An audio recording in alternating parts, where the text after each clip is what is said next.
어디로 가고 있을까요? 바로 에너지 소비재, 그리고 오늘 우리가 집중해야 할 소형주 쪽으로 무섭게 흘러들어가고 있습니다. 빅테크가 울 때 소형주는 사상 최고치를 찍고 있다는 사실. 이게 단순한 조정일까요? 아니면 거대한 판이 바뀌는 신호탄일까요? 오늘 그 정답을 확실하게 알려드리겠습니다. 제가 그냥 드리는 말씀이 아닙니다. 숫자가 증명하고 있거든요. 월가에서 정말 놀라운 데이터가 하나 나왔는데 2026년 첫 5거래일 동안의 성적표를 까봤더니 중소형주 중심의 러셀 2000 지수가 기술주 중심의 나스닥을 무려 4%포인트나 앞질렀습니다. 이게 얼마나 대단한 거냐면요. 연초 기준으로 역사상 두 번째로 높은 초과 성과라고 해요. 한마디로 지금 기관 투자자들, 즉 스마트머니는 이미 많이 오른 기술주를 팔고 저평가된 곳으로 짐을 싸서 이사를 가고 있다는 뜻입니다. 칼라모스 인베스트먼트 같은 운용사들도 지금 상황을 보면서 이게 단순한 수만 고르기인지 아니면 본격적인 순환 매인지 촉각을 곤두세우고 있죠.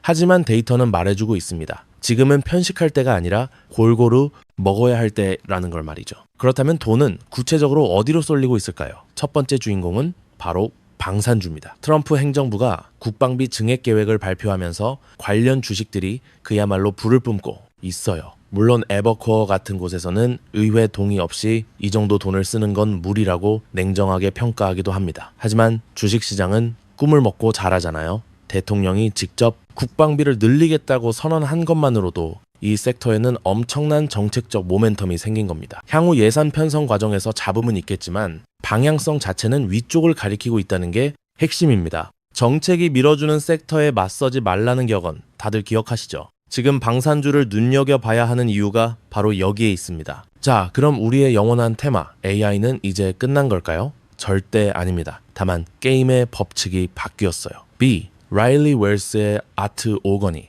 아주 뼈 때리는 말을 했습니다. AI는 여전히 뜨겁지만 이제는 승자와 패자가 명확히 갈릴 것이다. 이게 무슨 말이냐면요. 작년까지는 AI 한다고만 하면 다 올랐지만 이제는 진짜 돈을 벌어오는 기업만 살아남는다는 겁니다. 실적으로 증명해야 하는 옥석 가리기 시즌이 온 거죠. 따라서 지금부터는 무지성으로 AI 주식을 담는 건 위험할 수 있습니다. 철저하게 실적 숫자가 찍히는 기업 위주로 포트폴리오를 압축해야 해요. 오히려 이런 조종기가 알짜배기 기업을 싸게 살 수 있는 기회가 될 수 있겠죠. 하지만 우리가 방심하면 안 되는 이유가 있습니다. 당장 코앞에 닥친 초대형 변수들 때문인데요.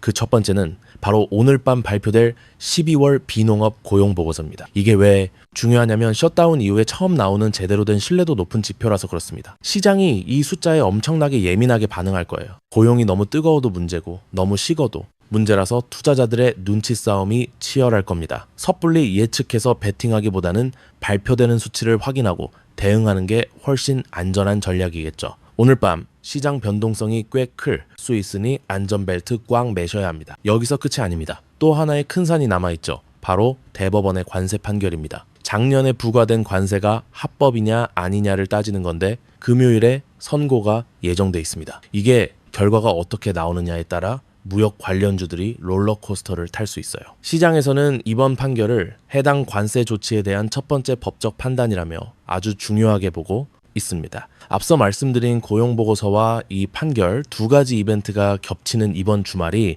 단기적인 방향성을 결정할 분수령이 될 겁니다. 리스크 관리가 그 어느 때보다 필요한 시점이죠. 마지막으로 놓치지 말아야 할 포인트가 하나 더 있습니다. 바로 지정학적 리스크인데요. 그린란드를 두고 미국이 영향력을 행사하려는 움직임이나 베네수엘라 상황 등이 심상치 않습니다. JP모건에서도 최근 상승에 따른 차익 실현 매물이 나오고 있고 지정학적 리스크도 여전히 높다고 경고하고 있죠. 근데 이런 긴장감은 주식시장 전체에는 악재일 수 있지만 반대로 에너지나 원자재 기업들에게는 호재로 작용합니다. 실제로 최근 에너지 생산 업체들의 주가 흐름이 아주 좋습니다. 세상이 시끄러울수록 빛나는 자산들이 있는 법이니까요. 포트폴리오의 기술주만 가득 채우기보다는 이렇게 해지 수단으로 에너지나 소재 관련주를 일부 담아두는 게 현명한 투자자의 자세가 아닐까 싶습니다. 자, 정리해 보겠습니다. 2026년의 시작 시장은 우리에게 분명한 신호를 보내고 있어요. 기술주 쏠림에서 벗어나 소형주 방산에너지로 눈을 돌려라. 이건 위기가 아니라 3년 동안 소외받았던 저평가 주식들이